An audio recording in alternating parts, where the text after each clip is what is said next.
The rain hammered Mercer Island, turning headlights into smeared halos and asphalt into a black river.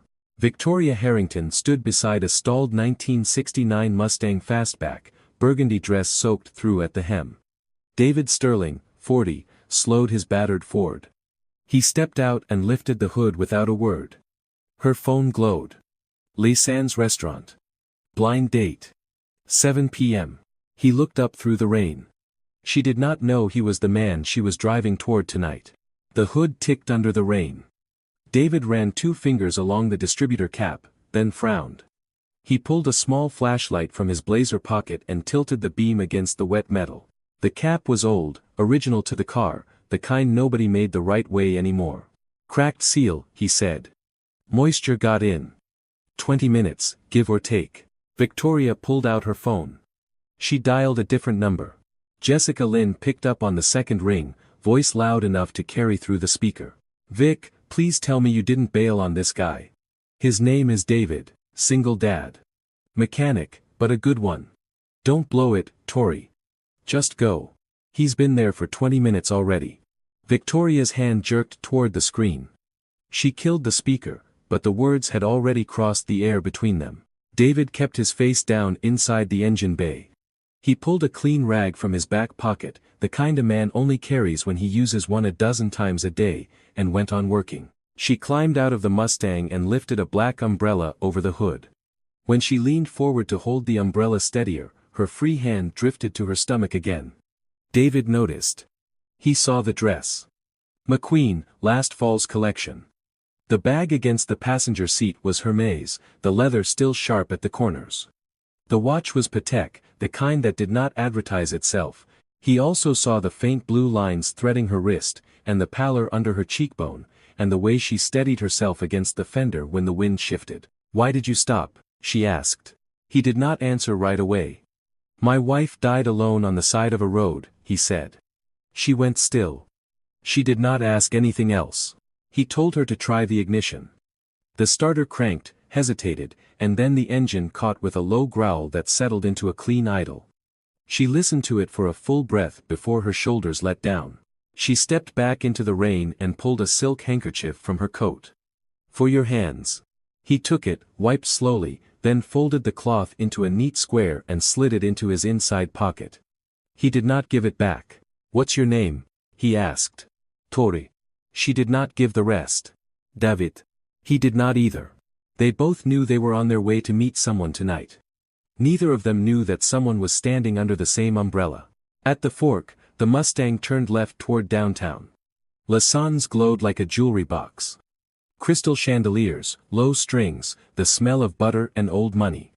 David walked in still damp at the shoulders. The maitre d' looked at his gray blazer the way a man looks at a stain on a tablecloth. Reservation under Harrington. The maitre d' blinked, recovered, and led him to a corner booth set apart by a heavy curtain. David sat. He opened the leather menu and felt his stomach drop. A fillet was $180. A plate of asparagus was $40. He had $50 in his wallet. 10 minutes later, the room shifted. Victoria walked toward the booth. For a beat, neither of them moved. Then she laughed. Not a polite sound. A real one, surprised out of her, the kind she had not let out in months. You have got to be kidding me. He stood up halfway, his face cracking into something he had not worn in months either. You're the blind date. You are. She slid into the seat across from him. The maitre d' floated away. They talked. Easier than either expected. He told her about the garage, about his father who had died too early and left him a workbench he could not bring himself to move. About Hannah, his wife, gone 4 years. He did not say Sterling Vance Aerospace. She told him about inheriting Harrington Global from her grandfather. About boardrooms that felt like cages. About being 37 and tired in a way sleep did not fix. When David opened the menu and went pale at the fillet, she saw it before he could hide it. Just a bottle of red, she told the sommelier. She excused herself to the restroom. As she stood, her wallet tipped out of her bag. A card slipped free and skidded across the white tablecloth. David caught it before it fell. Swedish Medical Center. He looked at it for 1 second. When she came back, his eyes were different. She felt it without understanding it. A shadow fell across the booth. Tori. Lawrence Pierce stood at the edge of the table in a navy suit that fit him too well. Aunt Felicity mentioned you'd be here, Pierce said. He turned to David, smiling without warmth. And this is? A friend of Tori's, David said. Pierce's eyes narrowed a fraction. Tori, we should talk. He said the obstetrician's name the way you set down a knife where everyone can see it. David looked at Pierce, then at Tori. Then he set 2 20s and a 10 on the tablecloth, anchored under the salt cellar. Tori. He stood. Pierce stared. Camilla looked up from her phone, watched them walk past, and made a quick note. Mick's all-night diner sat under a buzzing neon sign that had a stuck letter, so it read Mike's to anyone driving by. The coffee was burned and free for second cups. David held the door. Mick lifted a spatula in greeting from behind the grill. Davy. 2 cheeseburgers. Heavy on bacon. And an orange juice. Victoria slid into a booth near the window. The fluorescent light over the table was unflattering, the kind that found every line a person owned. She did not flinch. She unwrapped the silverware from a paper napkin and laughed under her breath. This is the best room I have been in all month. The food came in record time. She ate with both hands, the way nobody at Lasson's had eaten anything in a decade. A line of ketchup tracked her thumb. She did not chase it. David slid the orange juice in front of her. She paused, mid-bite. Why orange juice? Long night. She held his eyes. She did not ask what he had seen. For the first time in weeks, she did not have to be ready for a fight. She asked about Hannah. He told her. The car had skidded on a curve outside Bellevue. Hannah had been 36 weeks, the baby had not made it either. He had been at the shop, finishing a transmission rebuild for a man who never picked the car up. I am so sorry, Tori said. That's why I stopped tonight, David said. I didn't get the chance with her. I don't drive past anybody anymore. She put her hand over his on the chipped formica. She asked him what he had liked best as a boy in his father's shop. He told her about the day his father showed him how to listen to an engine instead of looking at it. About the old Chrysler his father had restored on weekends, 4 years of slow work. She told him about her grandfather. About being seated at her first board meeting at 16, in a chair that did not fit her, with men twice her age waiting for her to make a mistake. That's why Jessica set this up, she said. David turned his coffee cup between his hands. She got 2 for the price of 1 tonight. She smiled. It was small, but real. It was almost 2 in the morning when he turned the F-150 into the gated drive of her estate on Lake Washington. She did not get out right away. David. There are things I haven't told you. I know. She nodded once, opened the door, and watched the truck disappear into the early gray. Inside, the lamp in her living room was on. Lawrence Pierce sat on her couch, he still had a key. He smiled. You're home late, Tori. 3 days passed. David stood in the bay of Sterling Restorations and read the bank's letter for the 4th time. $40,000. 2 weeks. Final notice. The paper was already worn soft along the fold. He folded it again. He set it on his workbench beside a torque wrench and a coffee cup that had gone cold. He did not call Victoria, she had her own world, and from what little he had glimpsed Friday night, the bell above the office door jingled. Rachel walked in with 2 cups of coffee. She set one down without asking if he wanted it. How was the date? We met. She's interesting. Complicated. Rachel watched him. She had been watching him since they were kids in their father's shop, sweeping shavings off the same concrete he was standing on now. David. There's something I have to tell you. Jessica Lynn called me this morning. Somebody inside Harrington Global is running a background check on you. Quietly. Started yesterday afternoon. David set down the wrench on the fender. On what? Rachel did not answer with words. She just looked at him, the way she had looked at him the morning their father's lawyer read out the will. He understood. The Sterling Vance file. The merger of 2009. The $80 million his father had been forced to leave on the table before the cancer finished what the deal had started. Somebody in Tori's circle had connected his last name. Across the city, on the 42nd floor of Harrington Tower, Lawrence Pierce walked into Victoria's office without knocking. He carried a manila folder and the kind of half-smile a man wears when he thinks he is the only adult in the room. Tori. He dropped it on her desk. David Sterling. Lawrence, get out. He smiled the way a man smiles when he thinks he has the only card left. He has a small secret, sweetheart. David Sterling is the son of Edmund Sterling. Sterling Vance Aerospace. Your grandfather bought controlling interest in 2009. Did you ever wonder who the other partner was? She kept her hands flat on the desk. His father's partner was Marcus Vance. The man who pushed Edmund Sterling to sign while he was on chemotherapy. David Sterling did not pull over by accident, Tori. He came for what your family took from his. She did not believe him. He lowered his voice. I don't want you hurt. Not you. Not the baby. Marry me.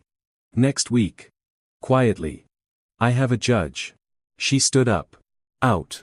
He looked at her, smiled once more, and closed the door behind him without slamming. She sat down. She tried to remember the way David had looked at her in the booth at Lasson's.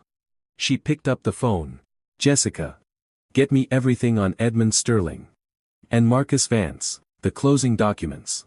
The medical timeline. Today. The Mustang rolled into the lot of Sterling Restorations a little after 4. Victoria stepped out. David was waiting in the open bay door. He had been waiting since Rachel left. She did not say hello. What was your father's name? He set the wrench down on a fender. Edmund Sterling. Did you know what my grandfather did to your father? Yes. Did you know I was the granddaughter of Cyrus Harrington? I knew last night. The rain started again, a soft tap on the metal roof above them. Somewhere in the bay, an old radio played a country station too low to hear. Why didn't you say anything? He motioned her toward a folding stool. Because my father wasn't broken by your grandfather. My dad said until the day he died that Cyrus Harrington was the only man in that room who paid a fair number. She stared at him. She had never heard this version of her own family. The man you should be afraid of isn't me, Tori. It's Lawrence Pierce. He's Marcus Vance's son. He took his mother's name when he was 12. I recognized him at Lasson's last night. I didn't say anything because I didn't know what he was to you. She sat down then. Pierce. The father of the child she was carrying. Pierce, who had handed her a fabricated story about David that morning. Pierce, who had told her 2 years ago that the universe had finally given him someone he did not have to perform for. He knows about the baby, she said. David sat across from her on an overturned milk crate. He did not reach for her hand. Tori. I don't need to know whose baby it is to tell you this. You don't have to marry anyone to protect a child. You have choices. And if you need someone to stand near you, not as a husband, just as a witness, I will stand. She looked at him for a long time. Why offer that? He thought about it. Because I sat with my father in a hospital room and I made him a promise I have not kept yet. He told me, the last week, the worst thing he had done was leave my mother alone in the years she needed somebody. He thought work was love. He told me, do not do what I did. For the first time in months, she did not feel alone in a room. She pulled out her phone. Jessica, tonight. She hung up. Do you want to hear what else Marcus Vance did? Friday night, the living room of the Lake Washington estate. Victoria sat in an armchair. Rachel Sterling sat at the edge of the couch, arms wrapped around her knees. The doorbell rang. Camilla Doyle stepped in out of the rain, gray coat darkened at the shoulders. David did not move from the window. I am not here for him, Camilla said. She glanced at Rachel. Camilla set a leather case on the coffee table. 18 years ago, Marcus Vance hired me to draft a non-disclosure agreement. I kept everything. She slid a yellow document across the coffee table toward Victoria. Edmund Sterling's signature, hand shaky, was at the bottom. This is the recording of the meeting where Marcus laid out his plan. She plugged the drive into the laptop. We push Edmund to the end. He's already sick. The grief takes care of the rest. My boy goes to Harrington in 15, 20 years. He marries the granddaughter. By the time anyone looks twice, the company is back in the family that built it. And nobody in Sterling's bloodline knows what they had. Victoria put a hand against her mouth. The recording kept going, Marcus naming people. Naming her grandfather. Naming her, by birth year, before she had ever taken a breath. He named the schools Pierce would attend. He named the year of the engagement. When it ended, the room was silent except for the rain. Pierce did not stumble into your life, Miss Harrington. He was raised for it. From the age of 12. He was not a man who fell in love with you. He was an investment that took 20 years to mature. David sat down on the arm of the couch. He picked up the original NDA. He looked at his father's signature for a long moment. He did not cry. He just folded the document along its old creases. "Why now?" Victoria asked. Camilla looked at her hands. "My daughter died last month. There is nothing left now that they can take." Victoria looked at David. "I will deliver everything to the SEC and the FBI tomorrow morning." "Vic," Jessica said carefully, "Pierce will counter." Victoria's hand drifted to her stomach. "Then I leak it first." David turned. She looked at him. "Yes, I do. Because for the first time in my life, I am not ashamed of anything I am holding." Monday morning. Harrington Tower. The press room was full by 8. Reporters from the local affiliates, 2 national wires, a pool camera at the back. Victoria walked to the podium in a black sheath dress that did not try to hide anything. 3 statements, she said. "I am pregnant. Approximately 10 weeks. The father is Lawrence Pierce, formerly Chief Financial Officer of Harrington Global. We are not engaged, and we will not marry. As of 7 this morning, Mr. Pierce has been terminated for cause, including financial misconduct dating to his hiring. Documentation has been submitted to the Securities and Exchange Commission and to the Federal Bureau of Investigation." She did not pause for breath. "In addition, my office has delivered to federal investigators a separate body of evidence regarding the acquisition of Sterling Vance Aerospace in 2009. The conduct in question predates this company in its current form. I am cooperating fully with both investigations." Cameras clicked. "I will not be answering questions about my pregnancy." She walked off the stage without looking back. Pierce moved within the hour. By noon, an anonymous tip leaked photos of Victoria with David at Lassan's, and again at Mick's diner. Jessica had been waiting for that move. She released, the same hour, the dashcam footage from the F-150 that David had not known was recording. The roadside, the rain, the umbrella, the silk handkerchief, the engine starting on its first crank. David did not go to the press conference. He watched it on his phone in the office of the garage. "You did the right thing." She wrote back inside a minute. "You helped me find what the right thing was." By Monday night, Pierce was in federal custody on charges of securities fraud and corporate conspiracy. The following week, an attorney David did not recognize walked into the garage. He was older, in a navy suit. He carried a single envelope. "Miss Harrington asked me to deliver this. Current valuation, $47 million. David looked at the envelope. "I am not going back to that world." The attorney nodded, as if he had expected the answer. "Miss Harrington said you would say that. She said you would want to redirect the funds to a foundation in your father's name." David signed where the man pointed. The Edmund Sterling Engineering Foundation was established by close of business Thursday. Scholarships for trade school mechanics. For first-generation engineers. For kids whose fathers fixed things and never asked anyone for anything. He drove to her house that night. He held up the foundation paperwork. "You don't owe me this." "I am not paying a debt," she said. They sat on the back porch. "David. You are carrying your child," he said. She cried then, the first real tears in years. 6 weeks went by. Pierce's first court appearance came and went. Sterling Restorations did not get saved by Victoria's checkbook.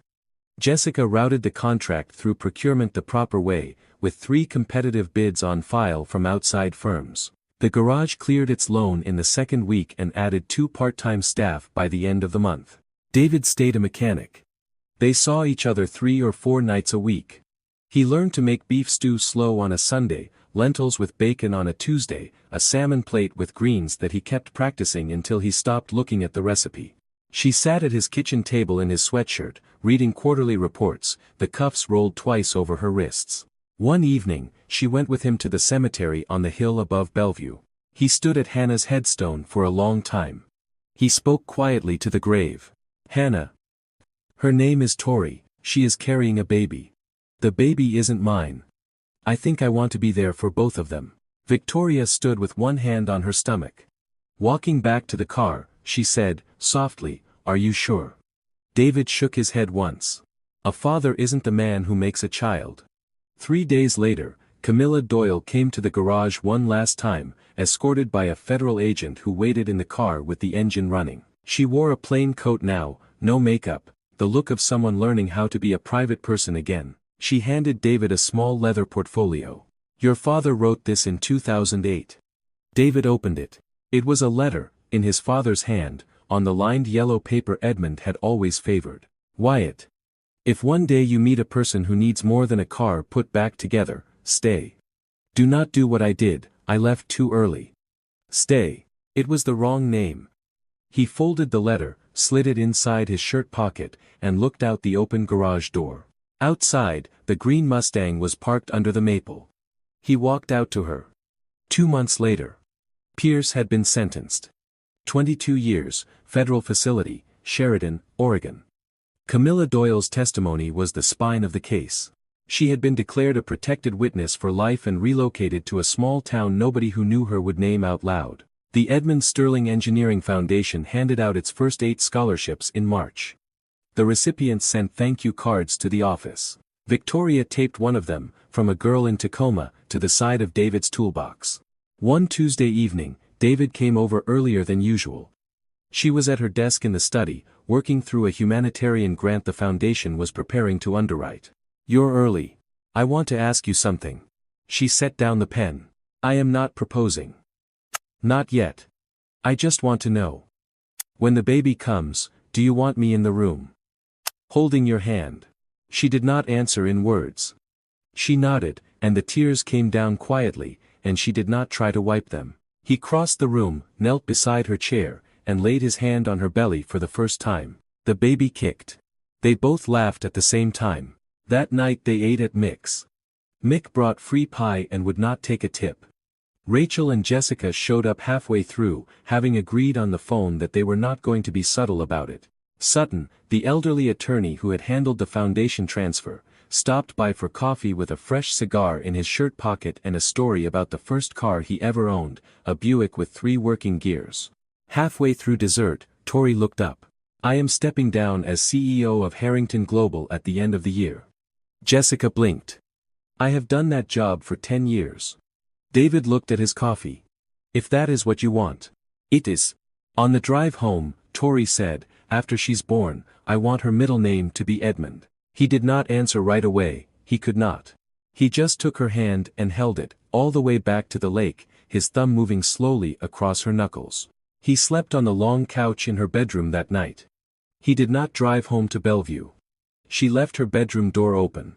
Around 3 in the morning, the baby moved hard enough to wake her, and she lay in the dark and listened to David breathe across the room, and she thought, "This is what it feels like to not be afraid of the next hour." The lake outside the window lay perfectly still. Late July. A baby girl. 6 pounds, 11 ounces. A full head of dark hair.